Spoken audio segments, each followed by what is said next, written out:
Muy buenas tardes, encantado de estar en esta primera mesa del coloquio La música contemporánea vista por sus intérpretes. Muy contento de poder charlar con tres intérpretes fundamentales para la construcción de eso que hoy llamamos con toda naturalidad la música contemporánea. Haré una muy sencilla y breve descripción de sus trayectorias. Primero, la maestra María Elena Arizpe, siempre con esa sonrisa permanente y que con las décadas no desaparece por fortuna. Es una pionera en varios sentidos. Uno de esos sentidos es que en los años 80 empezó a trabajar con la flauta, pues lo que hoy es una especie de territorio normal, que son las nuevas técnicas, las técnicas extendidas para la flauta, y lo hizo en un contexto y en conjunto con otros colegas y otras colegas que consiguieron iniciar una etapa nueva de la que hablaremos en este momento, de atención a la música contemporánea y a la música mexicana en particular. Y además inició la colaboración con compositores de modo muy intenso, en especial es ejemplar el trabajo que realizó con el maestro Mario Lavista, con obras que dejó grabadas desde entonces y que son fundamentales.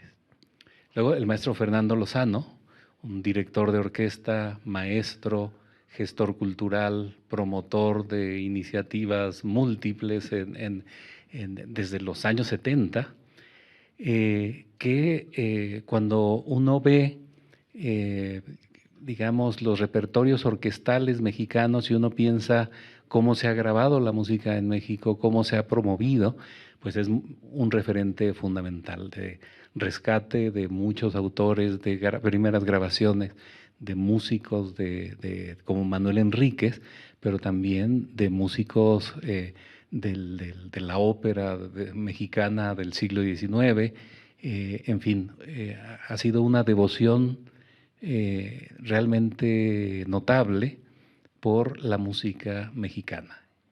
Y luego nuestro gran amigo, compañero de muchas aventuras, el maestro Luis Humberto Ramos, que comparte con ellos una serie de cosas, no solo porque hicieron muchos proyectos en equipo conjuntamente desde esos años, sino porque también desde el clarinete pues representa ese territorio nuevo para la música, ese interés por la música mexicana. Hay aquí varios grupos de cámara que hay que señalar en estos años, como en Da Capo, por ejemplo, que fue fundamental, como el trío Neos, que hicieron muchas grabaciones. Parece increíble, pero es de estos años cuando empezamos a tener los primeros, digamos, discos integrales dedicados a Joaquín Gutiérrez Heras, dedicados a Mario Lavista, dedicados a Leonardo Velázquez, dedicados a músicos mexicanos ya como una vocación fundamental. Para que eso pasara, y debo decir que hay una gran distancia de eso a el momento en el que estamos viviendo, pues el trabajo de estos tres grandes amigos y colegas que me acompañan hoy, pues es un trabajo realmente fundamental. Voy a citar una anécdota muy rápida de un proyecto que hice con Carmen Strobel en Opus 94, hacia el año 90, 91, y el gran reto que teníamos en ese momento con ella en el radio era poder sostener un programa de un año semanal, una hora semanal, con música mexicana. Y el problema era si tendríamos suficientes grabaciones para soportar eso, ¿no? Hoy, por supuesto, podemos tener décadas de programa, pero había que iniciarlo en algún momento y esa es la razón de tener aquí a nuestros invitados hoy y de haberle titulado a esta primera mesa Historias. Así que, bueno, empezaré. La idea es que hagamos un diálogo donde podamos estar hablando sin que yo tenga que estarle dando la palabra a cada quien. Sin embargo, María Elena, me gustaría que empezaras pues contándonos algo. ¿Cómo recuerdas esos años? Que supongo que será muy gratamente. Sí, no, maravilloso. Pero refiriéndome a lo que acabas de decir de las grabaciones, era una odisea grabar. Una odisea. Tú podías tocar, me acuerdo cuando grabamos Las voces de las ballenas de George Crumb.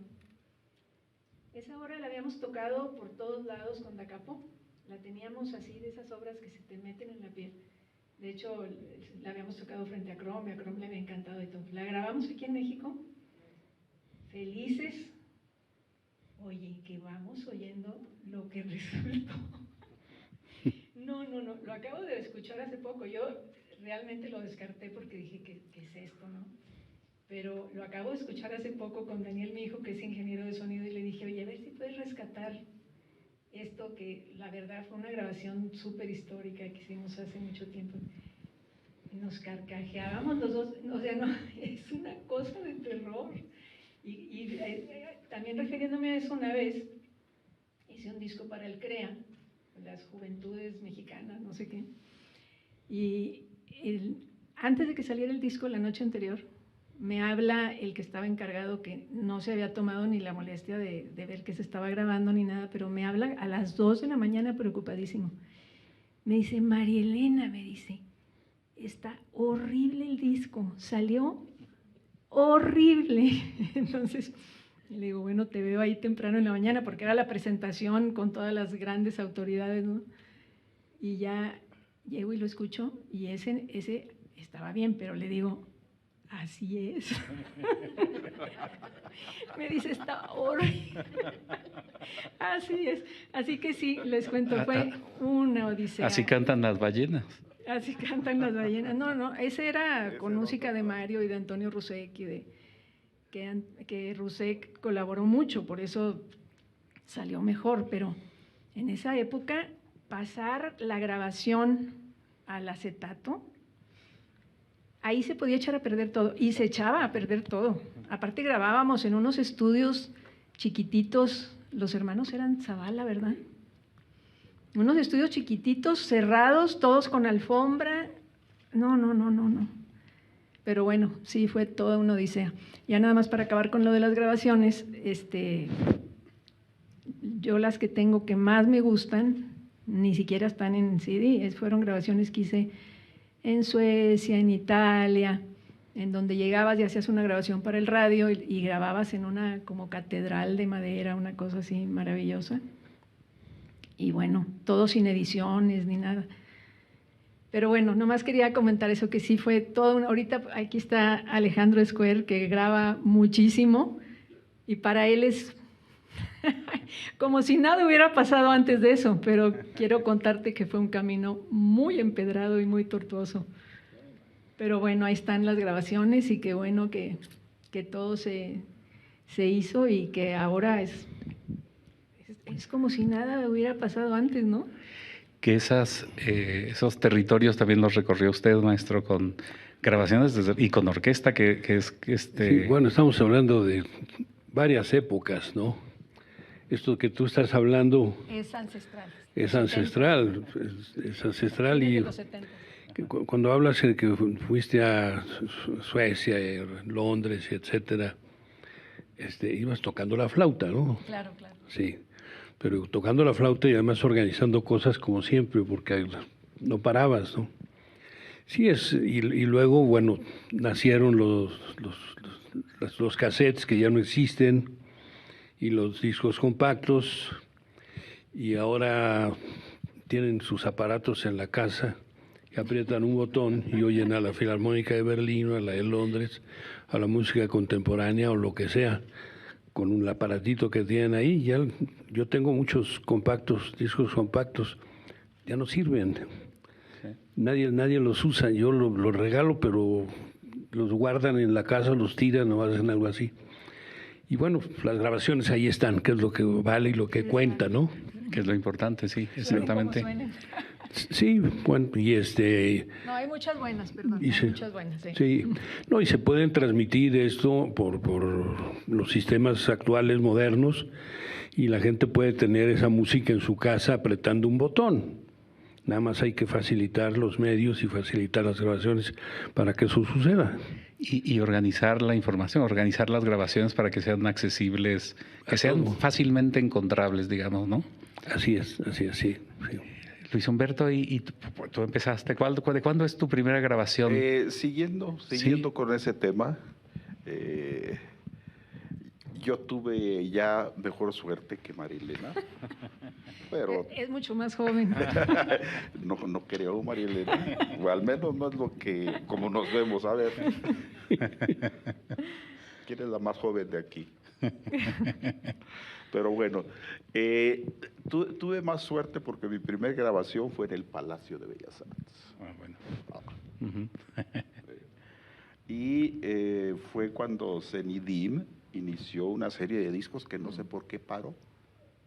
No sé, aquí los históricos del Zenidim me podrán platicar por qué detuvieron esa serie de discos. Que dio origen a unas grabaciones fantásticas. Hay que siguen siendo vigentes y hay hasta reediciones. Estoy hablando de Candelario Huízar. Claro. Candelario Huízar en los inicios del cuarteto latinoamericano. Hay una sonatina que es la que yo grabé, para fagot y clarinete, que también es una joya y se puede escuchar, es música que está circulando, gracias a que se han hecho reediciones, están circulando. Hay otro compositor del que acabo de dar incluso un ejemplar, porque unos alumnos de Durango que tienen un quinteto de alientos quieren hacerlo. ¿Cómo se llama? Salvador Contreras, sí, claro. que es otro de los discos que se grabaron en ese momento. Y ¿qué era la dinámica de grabación?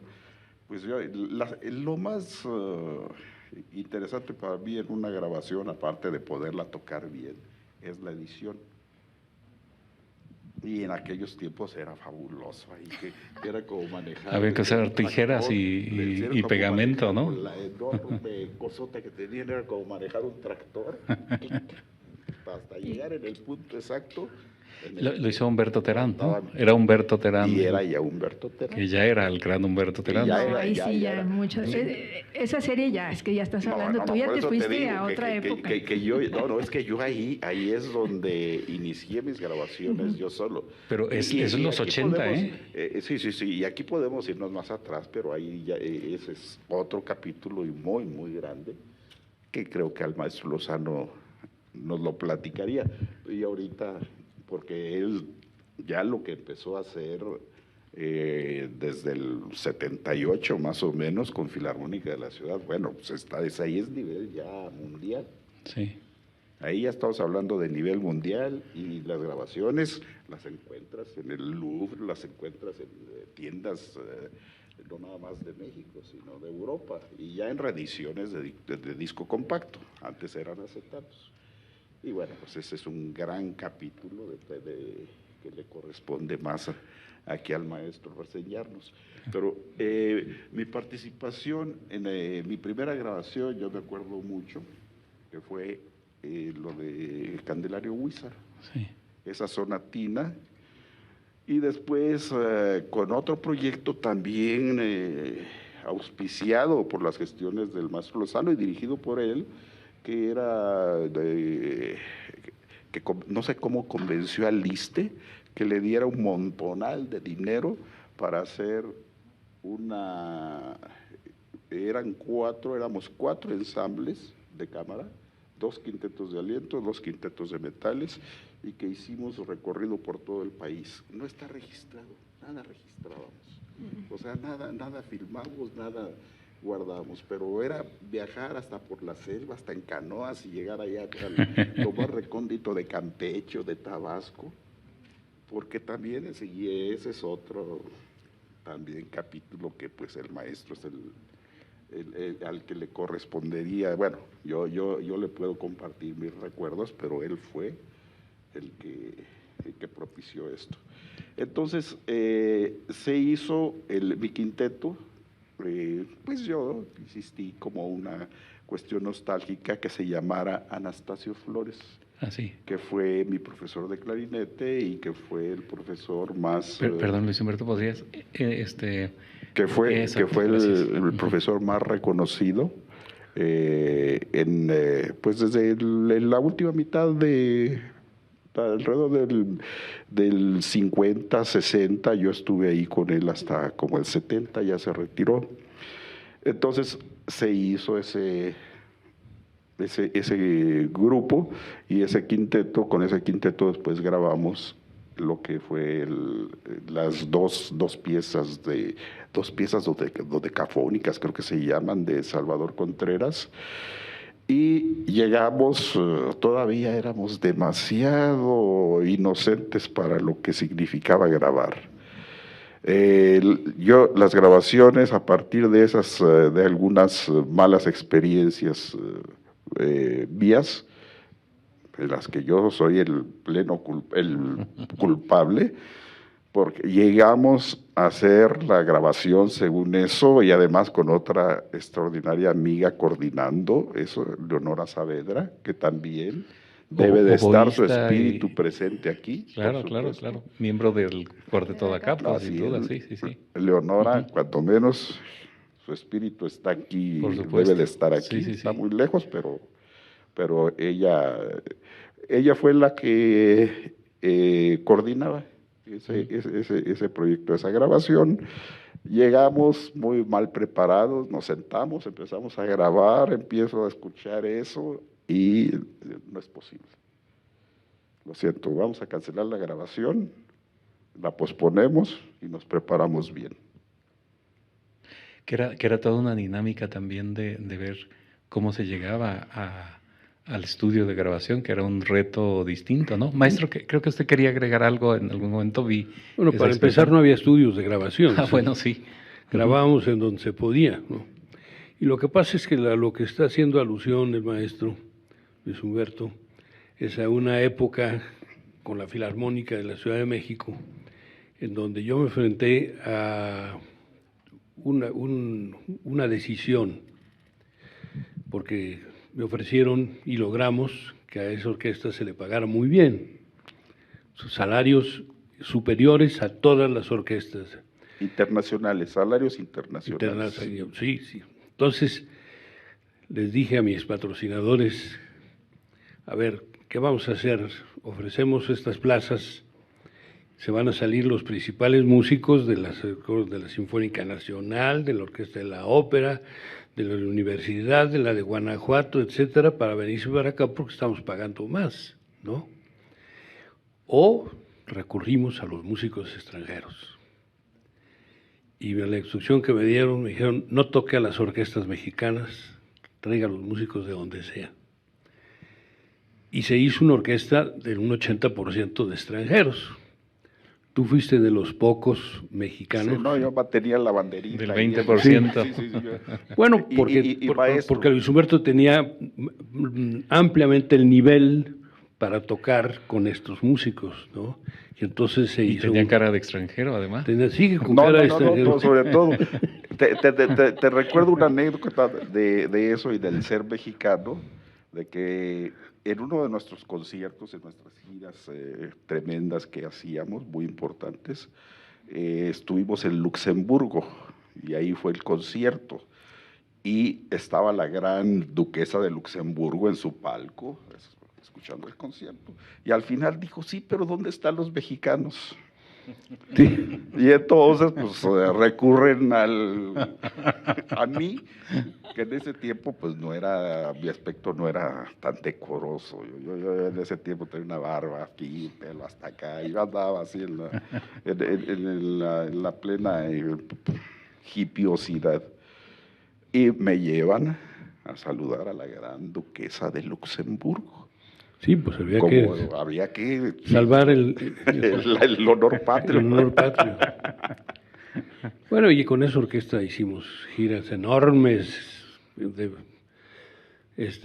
Iniciamos el primer concierto en Cuba, en Varadero, y de Ancor tocamos el Huapango, y bueno, fue un exitazo tremendo, y luego tocamos en La Habana, muy exitoso también el concierto, y de Ancor tocamos el Huapango, y al día siguiente repetíamos el concierto, hubo otro concierto con otro programa. Yo dije, bueno, pues no vamos a tocar el Huapango de Ancor otra vez, entonces tocamos La Chacona de Chávez, muy preciosa obra, ¿no? Y terminó, y el secretario de Cultura se levantó y empezó a gritar, Huapango, Huapango, y todos los cubanos se pararon a gritar Huapango, Huapango, y no hubo más remedio que tocar el Huapango otra vez. Y es una obra sensacional. Bueno, luego la tocamos en todas partes, incluyendo París, Berlín, Londres, el Huapango. Terminábamos con el Huapango. Así es que, bueno, pues es una obra que es emblemática y que está perfectamente, magníficamente orquestada y que es una muy bonita obra, no se cansó uno de oírla. Y bueno, nos sirvió de presentación en muchas partes. Eso es para ampliar tu plática. Eso y también otra que fue muy exitosa, Sensemayá. Sí, bueno. Sensemayá fue así como empezaron a compararlo con el Stravinsky mexicano. Sí, esa Sensemayá lo tocamos en Berlín y lo tocamos de Ancor.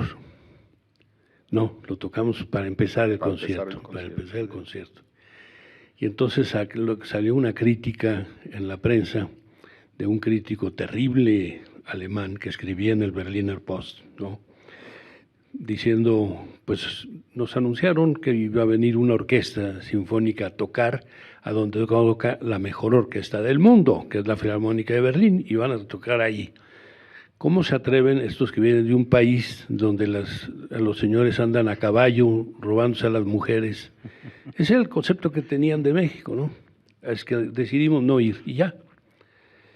Pasó el tiempo y pasando una semana antes le vuelven a insistir a él y entonces decide de ir. Va al concierto y tocamos Sensemayá, tocamos el Huapango de Ancor y todo lo que sea, ¿verdad? Terminando eso, escribió él una nota que decía, que contaba la historia de que se había rechazado la presencia de él en el concierto pero que había decidido ir. Dijo, y afortunadamente asistí porque pude conocer una obra que Stravinsky hubiera escrito de rodillas, y se llama Sensemayá, que es una gran obra. Y todo lo demás de Revueltas es muy bueno, pero Sensemayá es esa parte, ¿no? Así es que, pues ahí estamos. María Elena, estás muy callada, ¿qué nos vas a decir? No, estoy escuchando, en alguno de esos conciertos te vi yo por allá en Europa y fue maravilloso. Bueno, nos encontramos en Londres una vez y platicamos horas allá, sí. Y luego por ahí nos volvimos a encontrar en algún lado. Sí. En algún lado, pero bueno, de Fernando, yo aquí quiero mencionar que no solo es lo de la orquesta, sino el haber fundado la Escuela de Música Ollin Yolistli. Ese fuiste tú totalmente, o sea, para México fue una maravilla, Fernando. Todo lo que batallaste, yo me acuerdo, todos los problemas, y de repente ahí está la escuela maravillosa, que se lleva de una forma y de otra, depende de quién esté, pero eso fue un trabajo tuyo increíble. Bueno, fue un sexenio en donde afortunadamente contamos con el apoyo de doña Carmen Romano López Portillo, totalmente. Que no sé si apoyaba la pintura o la medicina o las letras inglesas, no lo sé, eso no lo sé, pero que apoyó la música, la apoyó todo el tiempo, y por eso conseguimos muchas cosas. Por eso se formó la Filarmónica de la Ciudad de México, porque queríamos hacer muchas cosas de grupos y de organización que había sido desbaratada un poco y que estábamos tratando de reconstruir. Y yo hablé con los músicos de la Sinfónica Nacional, que es una institución muy respetable, y ellos no quisieron entrar a esta transformación, y tenían razón, porque esa orquesta se mantenía en un muy buen nivel. Entonces, por eso se decidió formar la Filarmónica de la Ciudad de México en otro lado, para otro público, en otra sala. Y así nació la Filarmónica de la Ciudad de México, y nació formada por una gran cantidad de extranjeros y algunos mexicanos, entre los cuales el maestro pero estaba ahí no porque fuera mexicano, estaba ahí porque toca bien, lo debo de decir, ¿eh? Bueno, y con esa orquesta hicimos una cantidad de cosas, pero ¿dónde iba a tocar la orquesta? Pues el decreto presidencial dice que depende del gobierno de la Ciudad de México. Entonces el Teatro de la Ciudad es lo lógico. Hablamos con la directora del Teatro de la Ciudad y dijo que bueno, aquí pueden venir los domingos a tocar a las 12 del día, yo arreglo los horarios y todo.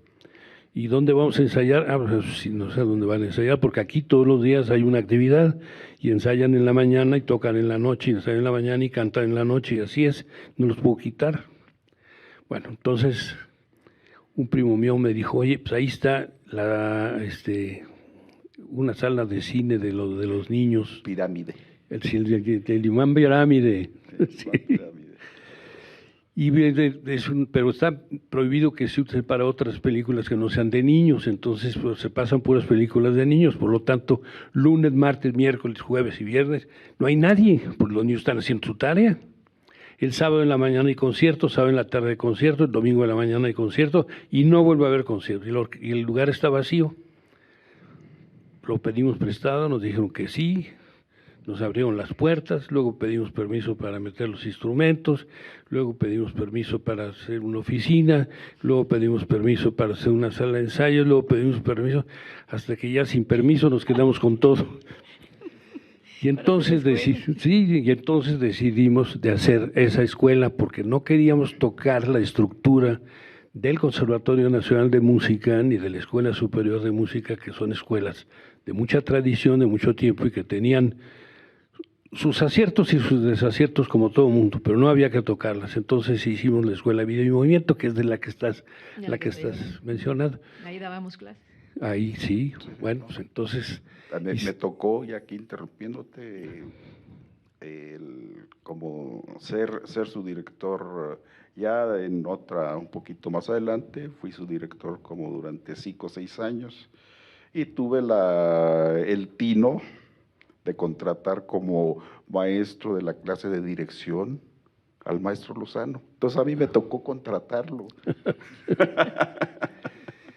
Y darle un sueldo malísimo, porque ahí sí ya los sueldos se habían acabado, los grandes salarios se habían acabado.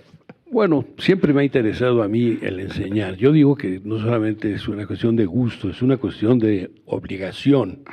Uno tiene que enseñar lo que aprende. Lo que nos enseñaron, lo tenemos que enseñar a los demás. No necesitamos ser maestros titulados, no. Lo que sepamos hay que enseñarlo, todo eso. Entonces toda la vida lo he hecho. Acabo de hacer un curso para jóvenes directores en Laureano Listli que duró 79 horas de trabajo en serio, haciendo cosas. Fue muy bueno. Y yo creo que Laureano Listli nació con esa vocación y la Escuela Vida y Movimiento, porque la vida y el movimiento era una cuestión que se manejaba mucho en esos momentos, ¿no? Y entonces todo lo que era esa estructura que estaba destinada a ser un comercio y en donde estaba el Cine Imán Pirámide, pues nos fuimos adueñando de eso, porque además nunca se convirtió en el centro comercial que estaba previsto. Y sobre todo nació Perisur, que es un gigante, pues ya no había nada que hacer ahí. Pues hombre, aprovechando vamos a convertirlo en la Escuela de Música y Danza. Y así se hizo. Y así sigue funcionando bajo otros criterios, otras maneras de pensar, pero sigue siendo la Escuela Vida y Movimiento, la Escuela de Música y Danza, y tiene su auditorio, que es la Sala Laureano Listli, etcétera. Bueno, fue una buena idea. Una sala muy buena para grabar. Ahí después grabé muchas veces yo y ahí sí, muy buena. Sí. Que, bueno, son historias fantásticas, un poco de esto se trata de recordar, de ver, incluso trazar un mapa de qué cosas necesitamos investigar más y historiar y dejar claras, como de gestión cultural, de educación, como lo han tocado, de muchos tipos. Pero hay una pregunta específica que quisiera hacer para cada uno, es porque en este periodo están relacionados con distintos compositores y todavía no había muchas compositoras activas, pero como hoy, que es fantástico, pero hay algunos compositores contemporáneos con los que trabajaron y me gustaría si me pueden contar un poco. Empezaría quizá con María Elena, con el trabajo con Mario Lavista, que es fantástico, esas obras que resultan de, digamos, el momento en que inicia la madurez creativa de Mario Lavista, que dejas unas grabaciones increíbles y una visión de la flauta completamente insólita, natural y poética, ¿no? Porque a veces uno relaciona las prácticas instrumentales extendidas como algo demasiado técnico, complejo, intelectual, pero este repertorio nos muestra otra cosa, ¿no? Hemos oído y escuchamos, por fortuna, en muchos momentos descripciones de Mario Lavista de cómo había sido esa gran colaboración, con una admiración enorme y demás, pero nunca te he escuchado hablando de eso. Sería interesante ver esa perspectiva del intérprete, justamente, cómo recuerdas esa colaboración. En cada caso hay otros autores, pero ¿cómo ves si empezamos por eso, que nos cuentes un poco de esa experiencia, que fue plenamente ya en los 80, ¿verdad? ¿O fue poco antes, desde los 70, finales de los 70? 70, Ajá. sí. Ajá. Sí, cuando estaba en el conservatorio estudiando con Gildardo Mojica, a mí me encantaba, me gustaba, digo, no lo había escuchado de otros flautistas porque, digo, estaba empezando y todo, pero me gustaba muchísimo tocar y cantar al mismo tiempo. Entonces tocaba, hacía acordes del Cielito Lindo y cantaba el Cielito Lindo mientras me acompañaba yo sola con la flauta. Llegaba Gildardo y me decía, no, María Elena, se va a echar a perder la embocadura, no sé qué. Y lo que yo veía, por ejemplo, es si hacía melodías de armónicos, después el sonido era mucho más claro y mucho más bonito y mucho más lleno. Podía pasar horas en una sola nota. Me encantaba. Y di con un libro de Bartolozzi que tenía todas las técnicas extendidas de aquel tiempo. Que fue quizá el primer libro. El primer libro, con ese resumen, sí. ¿no? Y en ese tiempo tenía, o sea, como muchas inquietudes yo en torno a la música, porque es lo que más me gustaba hacer, entre orquesta y, o sea, me gustaba, pero no era para mí, digamos. Qué bueno que haya miles de músicos maravillosos que les guste la orquesta.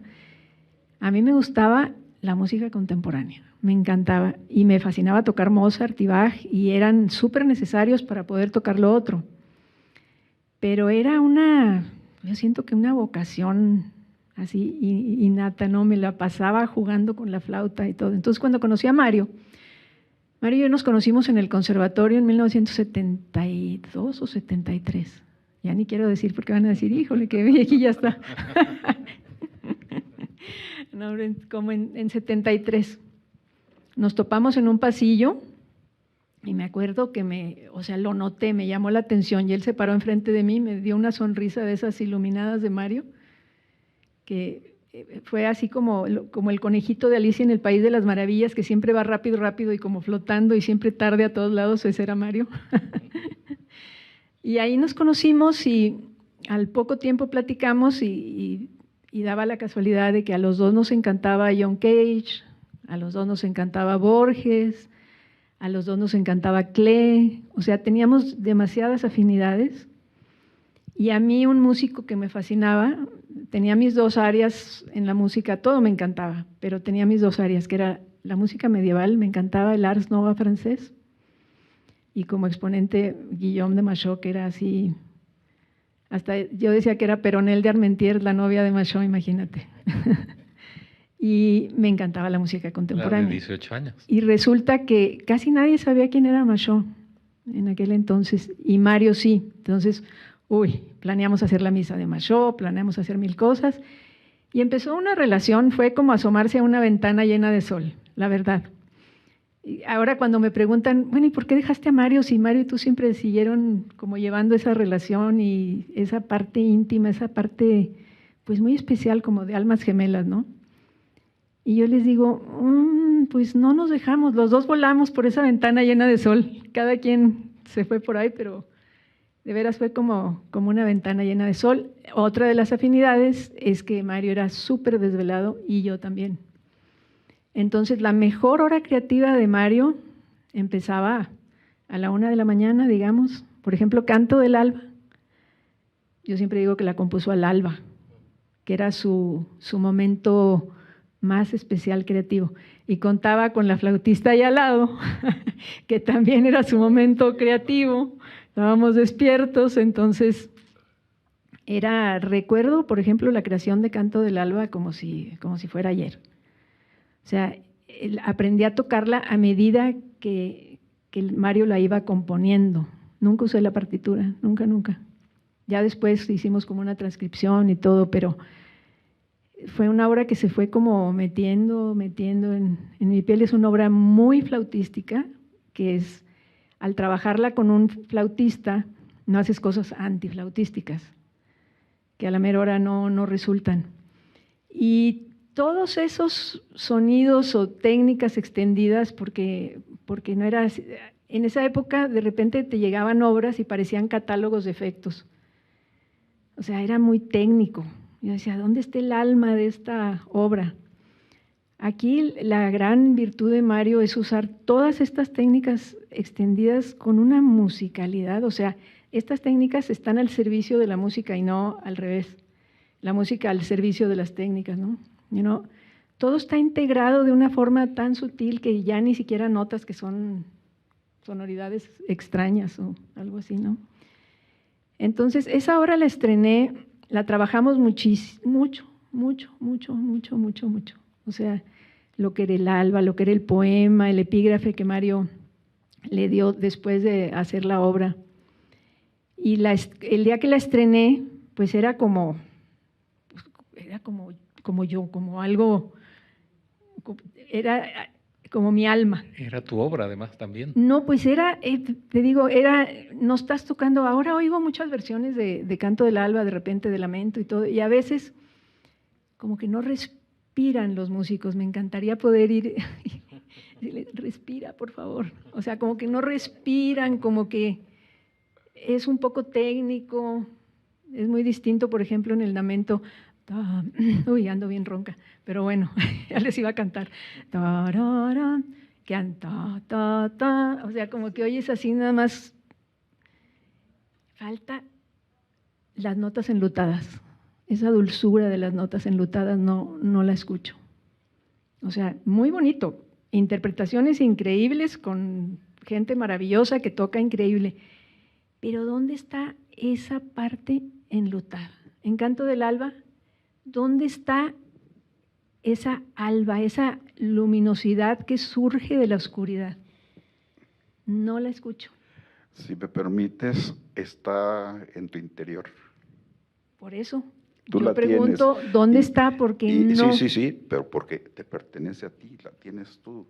Pero Luis Humberto. La música siempre va a ser claro, así. Pero a lo que voy. Como la procesamos y cada quien la procesa de diferentes maneras. Entonces, nada más para mí era señalar eso. Sí, y lo señalas muy bien. Está en ti. Lo señalas muy bien porque para realmente como intérpretes, porque somos como traductores, ¿no?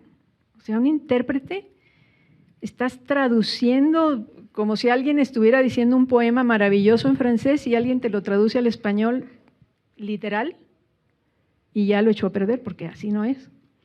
Entonces nosotros, por ejemplo, yo con Muench, que trabajé muchísimo con él también, yo decía, es que Muench me regaló su alma. Yo lo único que hice fue prestarle mi voz para que esa alma pudiera cantar. ¿Sí me entiendes? O sea, y eso pasa con los compositores. Ahora, por eso un intérprete es una gran responsabilidad. En mi época, cuando empezábamos, yo me acuerdo ver reírse, burlarse de los ruiditos de la música contemporánea. Era una época un poco difícil porque fue una época en que estaban como relegados un poco los compositores. Y de repente, gracias a Manuel Enríquez, a Mario, a Joaquín, a todos, empezó a dar todo, y a los intérpretes que realmente nos interesamos y que dijimos, oye, qué maravilla eso. Yo me acuerdo cuando escuché Densidad 21.5 de Varese, dije, wow, eso es lo que yo quiero tocar. O el Game de Mario Lavista, las obras que fueran, pero las tocas con alma. Si no hay alma, que no sabemos ni lo que es el alma, ¿verdad? Pero sabemos a lo que nos referimos, esa parte integral, ¿cómo reflejas el dolor de un duelo en el lamento? Pues apenas con eso, el compositor te presta su alma y tú le prestas tu voz para que cante, pero esa voz tiene que estar unida totalmente. O sea, si es María Elena tocando en el escenario, ya se echó a perder todo. Nosotros nomás somos un instrumento en ese momento, un puentecito, o sea, no puede existir el gran chelista que infla la nariz, o sea, qué maravilla, tocan increíble y todo. Tienes que desaparecer como intérprete, o sea, ahí se queda en el camerino. Eso es lo que yo pienso, o sea, hay, como dice Luis Humberto, miles de versiones, pero un director de orquesta, ¿cómo le haces, Fernando, para sacar toda esa alma de todos esos músicos, traerla aquí y tú hacer que el público la entienda? O sea, también es un talento, una sutileza, el que uno pueda hacer que el público entienda y que genere en el público una serie de sensaciones, de emociones. Ahí está, ese es el trabajo que uno tiene que hacer. O sea, la gratitud del público no es a la gran flautista o al gran clarinetista o al gran director de orquesta, es a todo eso que surgió en ese momento, que es, no sé, el alma, el ki, como le quieras llamar, pero me fui por otro lado. Era, al trabajar con un compositor así, bueno, es una sutileza tremenda, pero si no tienes al compositor al lado, no importa, esa obra se tiene que meter en tu piel para que tú la puedas tocar bien. O sea, tiene que… Ahora, claro que hay obras que no tienen alma tampoco. ¿Cómo saber? Un intérprete pues tiene que saber que sí, que no, y a veces tú se la tienes que dar porque hay obras que están hechas un poco nada más intelectual, y no diría solo de la parte intelectual, sino que nada más por hacer una obra, ¿no? En ese momento. Pero hay otras que vienen cargadas de unas sutilezas tremendas. Antes de que pasen a Luis Humberto, yo les quiero leer una cosa que escribí del Lamento de Mario Lavista, porque lo que estoy diciendo es muy difícil de expresar con palabras, muy difícil. Pero está perfectamente entendido, creo yo. Pero mira, dice, desde la quietud y el silencio cristalino emergen las primeras notas enlutadas y dulces, formando una secuencia de reflejos sonoros que se despliegan sutilmente como un arco iris. El lamento de Lavista es un canto íntimo que nace desde el punto más profundo del corazón y no puede ser definido con palabras. Lo que emerge de ese silencio cristalino es belleza pura. Es un canto en el que uno no se atreve a elevar la voz porque teme turbar a los moradores del cielo. El lamento, eso fue una cosa que le escribí a Mario, pero aquí pongo nada más una cosa el escenario de ese lamento fue la noche silenciosa. Largas noches en vela, transformando lo profundo e intangible en sonidos y silencios. Pienso que es una de las obras que han fluido más natural y espontáneamente de ese universo interno lavistiano. Para mí, el lamento es una plegaria íntima de preguntas sin respuesta, una secuencia de espejos y reflejos que se disuelve suavemente en un coral de sonidos cristalinos suspendidos en un espacio intemporal. No intenta dar respuesta a grandes misterios de la vida, pero se alimenta mágicamente de su fuerza. El lamento de Lavista nos hace percibir en un instante la maravilla de expresar lo inexplicable a través de la música. Explica un poco mejor lo que quería decir hace rato. Lo dijiste muy bien 2 veces. Muchas gracias, María Elena. ¿Quieres agregar algo a eso, supongo, No, verdad? Sí. quiero continuar con Adelante. Mario, precisamente con Mario y Porque con...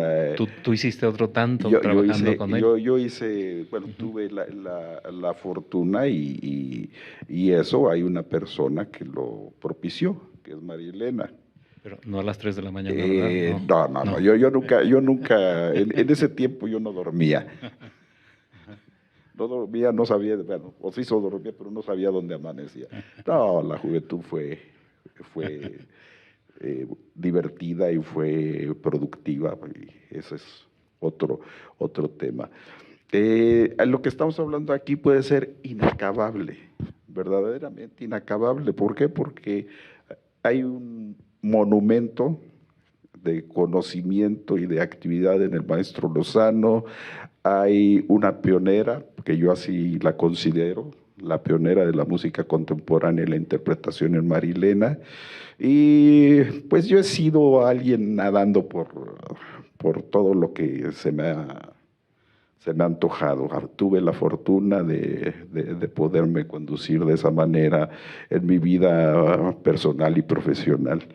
Pero volviendo a Mario, compuso para el clarinete en los tiempos de Da Capo, que en una de esas series que se organizaban en el museo, en la casa de la cultura ¿cómo se llama? De la UAM, en uno de esos. La Casa del Fuego Nuevo. Ahí se hizo uno de los conciertos de Da Capo, y para eso escribió una obra que ha resultado fundamental para el repertorio del clarinete. Y no estoy hablando yo a nivel local únicamente, sino verdaderamente que es apreciada en el mundo, que es Madrigal. En Madrigal, Mario hizo un tratado de escritura y de todo lo que era posible hacer con ese instrumento, verdaderamente que es un enorme reto poderlo hacer. No cualquiera se atreve a hacerlo, y siempre que algún alumno o alguien se va a titular y que dice voy a hacer Madrigal, digo mis respetos. Y es una obra que tiene muchas grabaciones. Yo la grabé 2 veces porque con la primera, como siempre, uno no queda satisfecho. La grabé la segunda y le dije a Mario, es la última vez que vuelvo a tocar tu obra. En el conservatorio me lo encontré. Me dice, pero ¿por qué, Luis Humberto? Es muy difícil. Y es verdaderamente difícil, pero de eso hay afortunadamente una grabación que son de las grabaciones que en términos legales dirían se sienta jurisprudencia. Es decir, tú diste la interpretación y en esa interpretación se basa cualquiera, y más en estos tiempos en que todo está tan difundido, que pueden encontrar muchas, en nuestros telefonitos tenemos toda la música del mundo. Entonces, ahí ya, al haber hecho yo esa segunda grabación, sentí que había ya pagado mis deudas que había dejado con la primera, que es a lo que yo les quería platicar en el principio con esos primeros discos que hice. Esa participación en grabaciones de esa manera me llevó a una conclusión, que la grabación es un pecado eterno. Esto nadie nos salva, en esta época eso es eterno. Y lo que dijimos bien se aprecia y se toma de modelo. Lo que dijimos mal, ahí está para recordarnos nuestras deficiencias o todo lo que de lo que debemos de arrepentirnos. Entonces, volviendo a esa primera grabación que hice con ese quinteto de alientos y que me rehusé a que grabáramos y que volvimos después, fue esa la razón. De ahí empecé a entender lo que significaba una grabación. Y de la mayoría, a partir de ahí, de la mayoría de las cosas que he grabado, solamente salen si estoy de acuerdo con ello, porque afortunadamente yo ya después pude controlar absolutamente lo que quería, con los músicos que quería, en los sitios que quería. Y tengo pues ahí cosas de las que yo quisiera borrar algunas cosas, no se puede borrar nada, pero también hay otras de las que en muy diversos géneros, porque he incursionado desde el jazz hasta los valses mexicanos, hasta la música contemporánea, hasta las sonatas de Brahms. O sea, a mí me ha interesado la música en todas las posibilidades en que mi instrumento pueda participar. Perdón, es que es muy chistoso, Luis Humberto. Teníamos un grupo, aparte de Da Capo, que tocábamos juntos ahí, teníamos un grupo que se llamaba La Carpetita Gris, Underground. ¿Qué hacían? ¿Qué tocaban? Valses mexicanos. Sí, hay un disco muy bello, hay 2 discos, de hecho, también promovidos con otro gran ausente de esta plática, de Fernando Díaz de Urdanibia, claro, que toda su vida se dedicó a hacer algo y casi siempre era música, aparte de promotor cultural y de los primeros managers que hubo, que traía a muchos artistas a México, siempre estuvo interesado en la música mexicana, y de eso nos dejó 2 discos extraordinarios, uno del Cuarteto Latinoamericano y otro que yo lo hice, y cuando lo terminamos de grabar, todo fue así de músicos invitados y todo, pero de una calidad realmente extraordinaria, que le dije a Fernando ahí, una vez saliendo de la grabación: oye, déjame ponerle mi nombre ahí a ese disco. No te voy a pedir nada y jamás vas a tener ningún problema legal con que yo tenga alguna pretensión, pero no puede salir anónimo. Entonces inventé un concepto que es que sigo conservando siempre, hasta el día de hoy, que es Cameristas de México. ¿Y qué es Cameristas de México? Lo que se me ocurra. Claro. Pero esta grabación de los valses con María Elena, ¿se puede conseguir? No. En eso no participé yo, porque era clarinete. Prefirieron al clarinete que la flauta. El cuarteto es perdón, pero es otra cosa. ese era nuestro modus vivendi. Sí. Tocábamos cuando venían los presidentes. Esa es una historia los presidentes secreta de otros países. Y tocábamos ahí los valses. Sí. Maestro Lozano, pues así como hay esta colaboración, usted tiene otra historia de colaboración que es muy interesante con el maestro Enríquez. También con una personalidad afín, fundador de instituciones, gestor, investigador, maestro y compositor fundamentalmente, ¿no? Y ahí... Sí, y ahorita hablamos del maestro Enríquez, pero con todo esto que acaban de platicar, claro, que estoy muy entretenido con todas estas cosas, en donde de una o de otra manera yo he estado ahí cerca o participado, ¿no? Pero... Y regresando a Mario Lavista, que es un personaje y ha sido un gran músico, yo lo conocí en el conservatorio, así de paso y nada más, pero después nos encontramos en París, él estaba estudiando en París y yo también, compartimos y convivimos ahí muchas cosas, mucho tiempo, y regresé a México y entonces hicimos un disco que por ahí anda todavía, con Manuel Enríquez, Mario Lavista, Francisco Núñez y Federico Ibar, 4 compositores de hoy se llama, y salió en Francia, 4 compositores d'aujourd'hui, y me dio mucho gusto verlo en las vitrinas de Campos Elíseos a nuestros 4 compositores mexicanos haciendo música contemporánea. Bueno, así ese es uno de los cuentos con Mario Lavista.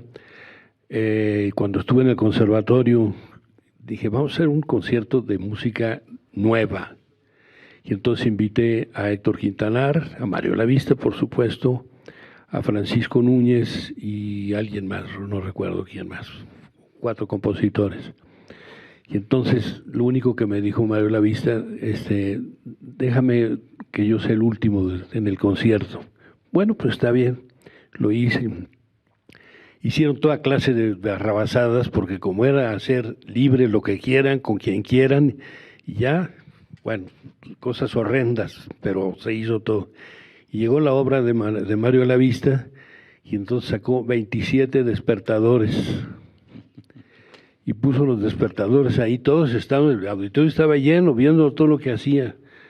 Le dio cuerda a todos los despertadores, los puso ahí, y clic, clic, clic, clic, clic, por todos lados se oía. Bueno, Mario, ¿y ahora qué? No, pues hay que esperar a que suenen. Y bueno, y el último, ¿a qué hora suena? Pues como a las 4 o 5 de la mañana. Ah, pues vámonos. Bueno, así era Mario, ¿no? Pero le hicimos un homenaje con la orquesta de Puebla, y fue sensacional. Tocamos sus obras, él estuvo presente. Fue en los últimos años que yo estuve allá en esta aventura poblana, y fue muy bonito ese concierto. Y luego, bueno, pues Mario nos abandonó, se nos adelantó nada más, ¿eh? Pero hoy estás hablando de Manuel Enríquez, y Manuel Enríquez, pues, es un gran compositor también, que dejó huella por todos lados, ¿no?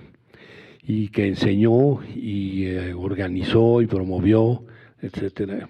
Y yo tengo grabada una obra que me parece sensacional, que aquí la traigo, no la vamos a poder oír, pero ya se cayó. Bueno. Ay, gracias. Se llama Ritual. Que es quizá la obra maestra de Manuel Enríquez, ¿no? Yo digo una que de sí. sus obras maestras. Bueno, sí. Se las enseño un poquito. Ahí está. Pásaselas, Alejandro. No, es para... Pero no va. Para la cámara. Sí. Sí, pero pues, no se trata de leerla, sino nada más de ver por qué. ¿Es el manuscrito?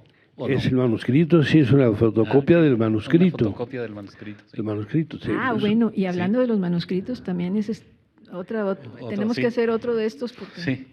Y Ritual me parece que es una obra sorprendentemente de vanguardia ahorita, cuando Manuel Enríquez lleva, ¿cuánto lleva? Manuel Enríquez falleció hace como 25 años, ¿no? ¿Alguien sabe cuándo murió el maestro Enríquez? ¿94? Bueno, pues hace 28 años.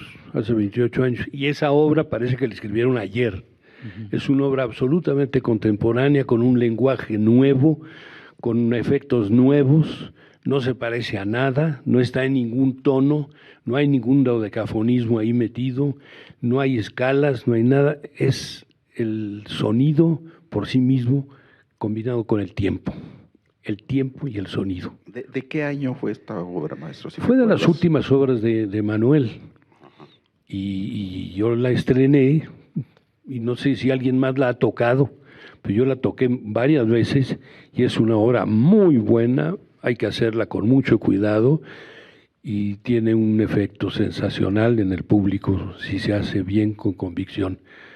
Pues Manuel Enríquez, eso fue una de sus obras, hizo muchas otras, hizo las orquestaciones de los valses, de los valses tradicionales que estaban arrumbados por allá en los cajones. Bueno, gracias a una iniciativa de Roger Díaz de Cosillo y Manuel de la Cera, se lo encargaron a Manuel, y Manuel hizo unas orquestaciones sensacionales. Yo he tenido la fortuna de tocarlas, y ahí están los discos, están grabadas esas obras. Así es que tenemos en este país una buena dotación de música y de músicos célebres. Yo espero que sigan existiendo. Ahora tenemos la novedad de las compositoras, claro, sí. que son muy buenas compositoras. Ya hemos incluso grabado alguna cosa con Gina Enríquez, con Elisa, con Gaby Ortiz, en fin, varias cosas hemos hecho, y yo creo que las compositoras tienen un talento sensacional, y ya finalmente no hablamos como una cosa extraña, qué bárbaro, es una compositora, qué raro, no es raro, es totalmente frecuente.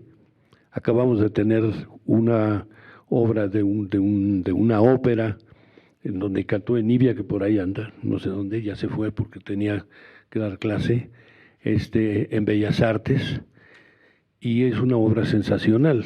No recuerdo el nombre de la compositora, pero ahí la saludamos y la vimos y todo. Entonces, hay mucha obra que se está haciendo de mujeres y de hombres, y estamos realmente satisfechos de lo que se está haciendo, y hay que tocarla, como decía Luis Humberto, hay que tocarla, no hay que juzgarla. Ya la juzgará el tiempo, y el público. Si No, la y oye. además eso que acabas de decir, por ejemplo, en los 80s, la música de los 80s, de los 70s, es la música que de tus compositores vivos en ese momento y es la que te toca vivir. Quizá los chavos de ahorita obviamente ven esa, pero entienden lo que se está haciendo ahorita. Quizá Sí. yo diga, no lo entiendo, pero no lo juzgo porque no lo entiendo. Así es, sí. Pero la música que te toca en tu tiempo como intérprete, yo creo que hay que tocarla y tocarla Sí. y tocarla. Y eso en los años 60, 70 no existía. No, Y los músicos no querían tocarla. Se burlaban. No, así es. Se burlaban y se... Era la risa en los ensayos de orquesta, la disonancia. Sí, qué Ahí barbaridad. tocaba una segunda, Y a mí me era encantaba. todo. Bueno, No, pues por eso no estabas en las orquestas, porque... pero afortunadamente eso cambió Pero y nosotros sí, perdón. participamos en el cambio, que es lo Claro, importante. Exacto. señalan una cosa que es sumamente importante, que es, digamos, el rechazo de muchos intérpretes por hacer música mexicana en ese momento, ¿no? Sí. Eso Mira. no parecería sensato hoy. Les quiero compartir una anécdota pues, cómo era yo en los 70s. Estaba en lo que es ahora la UFUNAM, y le tocó a Chávez, al gran Carlos Chávez, llegar 2 semanas, lo llevó Mata, a que nos dirigiera, porque quería estudiar y escuchar 2 de sus últimas obras que son realmente desconocidas. Les puso Pirámides. Pirámide 1, Pirámide 2. Fue lo último, yo creo, y era ya de una incoherencia, no el Chávez monumental de sus sinfonías, y no hablemos pues de su gran hit, comparable al Huapango de Moncayo, que es la Sinfonía India, ¿no? Pero no, de sus monumentos sonoros en los solis, que es decir, los que hizo para quinteto de maderas, o sea, quinteto de alientos, trío Soli 2 para trío de metales, y Soli 1, creo que esa es la numeración, para clarinete, oboe, fagot y trompeta. Y no era ese Carlos Chávez. Esto fue ya en los últimos tiempos de su vida. Llega con sus pirámides, y se volvieron 2 semanas de circo. Verdaderamente semanas de circo en los ensayos, porque además no era la intención hacer concierto ni nada, era para que él escuchara sus obras. Y bueno, pues casi en el último ensayo o penúltimo, de repente baja las manos y dice: esto no es posible. Y agarró y se salió. Y creo que el culpable fui yo, porque después, y cuando iba caminando, decía: al fin he encontrado al hombre que ríe. Es que yo no paraba de reír con todo lo que escuchaba, y él regresaba a esa actitud indisciplinada mía de juventud, como así la describió Eduardo Mata cuando me dirigió un pequeño regaño frente a la orquesta. Él me decía, se vengaba diciéndome: la niña que toca el clarinete. Todas las 2 semanas se la pasó por mi pelo, un pelo hasta los hombros, y entonces su venganza conmigo era: a ver, niña que toca el clarinete, a ver qué tiene usted ahí. nos pasamos 2 semanas, pues, y esto es para describirles qué era la actitud adentro de una orquesta hacia la música contemporánea. Sí, claro. Y eso era, así era en todas. Sí, eso es una realidad gravísima, pero que afortunadamente hemos superado. Estamos en otro lado y los músicos jóvenes de hoy hablan de la música contemporánea abiertamente y la tocan y la hacen. Y eso no quita que también hacen Mozart y Beethoven y Chopin y lo que sea, ¿no? Pero están abiertos a la música contemporánea y eso está muy bien porque es hablar, asomarse al futuro, ¿sí? Oigan, pues es una charla sumamente interesante en la que me he metido tanto que perdí la noción del tiempo. Ya nos vinieron a callar. Y vino, como se está transmitiendo en Canal 23 de CENART, viene a decirme que se nos ha agotado el tiempo, que si podemos callarnos, hacer una última ronda, digamos, donde yo les pediría, pensando para cerrar este ejercicio de recuerdos,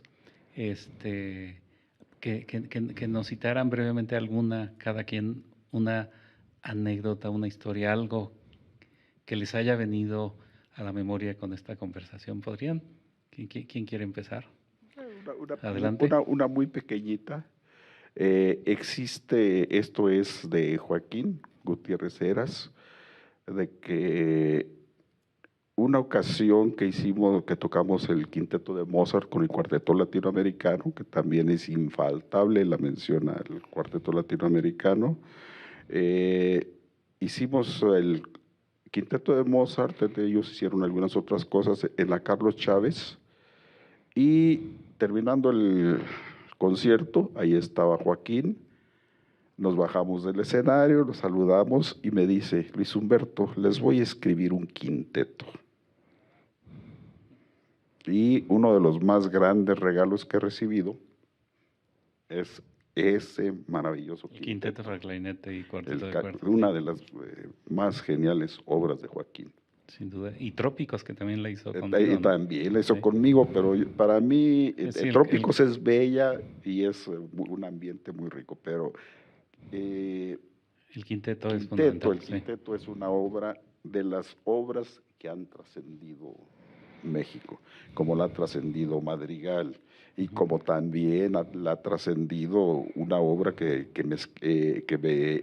escribió Arturo Márquez, que también es infaltable, aunque su lenguaje algunos ya lo han considerado no apto para oídos contemporáneos, pero su Sarabandeo para clarinete es una obra que se toca más que su Danzón 2, ya cayendo en la exageración. Sí. Fantástico, muchas gracias. Buen cierre. María Elena.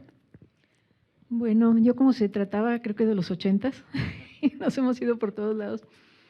No quiero dejar de mencionar que los 80s fue, finales de los 70s y principios de los 80s, fue una época muy nutritiva culturalmente, muy nutritiva, en la que surgió el grupo Da Capo y la revista Pauta.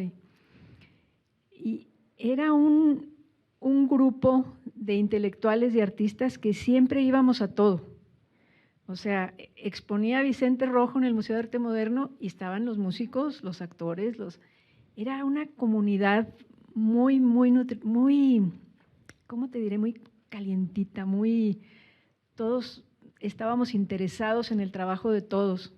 Fue cuando en esa época Da Capo hizo una serie que se llamaba La música y la arquitectura, la música y la danza, la música y la pintura, la música y la poesía, y la música en Italia y la música, o sea, te digo, muy enriquecedor. Yo participé mucho en obras en vivo con danza, en obras en el Museo de Arte Moderno cuando exponía, por ejemplo, Vicente. Tocamos Mario y yo, parecíamos esculturas móviles, pero era una riqueza de tener ahí la música en vivo y tener la música en vivo en la danza, y con Hugo Iriart en el teatro, la música en vivo, siempre tocando ahí, los actores. Y te digo, todo el mundo estaba interesado en el trabajo de todos y se hicieron cosas maravillosas. O sea, los arquitectos, Teodoro González de León no faltaba a un concierto. Entonces, creo que ahorita se está dando mucho con los jóvenes, aquí Alejandro nos puede decir, se está dando mucho con los jóvenes otra vez toda esta parte interdisciplinaria y de retroalimentación. Pero sí no quería dejar de mencionar eso, que fue una época realmente maravillosa y que hay mucho que hablar de ella. Lo último que querría decir es, en esa época se hizo el renacimiento instrumental, o sea, surgió el renacimiento instrumental, y con ello hubo que hacer cómo anotar, porque en todas partes del mundo se escribían obras y todas, por ejemplo, un triangulito blanco quería decir una cosa en Francia, una cosa en Argentina, una cosa en México. Entonces fuimos como 5 flautistas los que estuvimos trabajando un tiempo para unificar ese lenguaje de la música, que también fue una cosa muy importante. Claro, unificar la escritura. Maestro. Bueno, pues han estado hablando aquí mis queridos amigos de puras exquisiteces, conciertos y quintetos y la música contemporánea y los efectos y todo. Y pues bueno, pues tienen razón, porque eso es importantísimo para el desarrollo de la cultura de un país, ¿no? Pero también es importante que nos ocupemos de los niños y de los jóvenes. Yo me he dedicado mucho tiempo a eso y me sigo dedicando. Y me parece muy importante todo esto que nos está ocurriendo de la delincuencia y los trastornos de seguridad que hay, todo esto, están siendo generados por gente que no tuvo educación, que no tuvo formación, que no fue desarrollada. Si nosotros no hacemos algo por formar a una niñez adecuada, correcta, sensible, culta, vamos a seguir teniendo esos problemas. Bueno, no me hubiera gustado terminar esto con esto que es medio negativo, pero yo creo que es importante que reflexionemos a eso, claro, y que lo hagamos. Si estamos dispuestos a trabajar el tiempo que sea, no importa si nos pagan o no nos pagan, eso ya es otra cosa, a realizar acciones para desarrollar nuestra niñez y nuestra juventud. Y la música es un elemento básico para poder desarrollar la sensibilidad y la cultura de nuestros niños y jóvenes. Sí, sin duda, muchas gracias.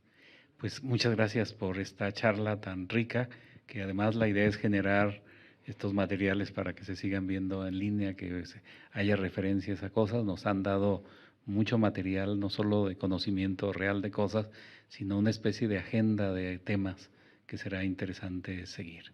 Así que, pues, sin más, muchísimas gracias, Luis Humberto, Marilena, Maestro Lozano, que sigue activo como siempre, y todos ustedes activos como siempre. Realmente el mensaje de fondo que queríamos dar con esta mesa es cómo esta generación de jóvenes que eran ustedes en los años 70 cambió mucho de lo que es hoy la música mexicana. Muchísimas gracias. Muchísimas gracias al público que nos acompaña, y les esperamos mañana a las 10 de la mañana con lo que sigue del coloquio. Muchas gracias.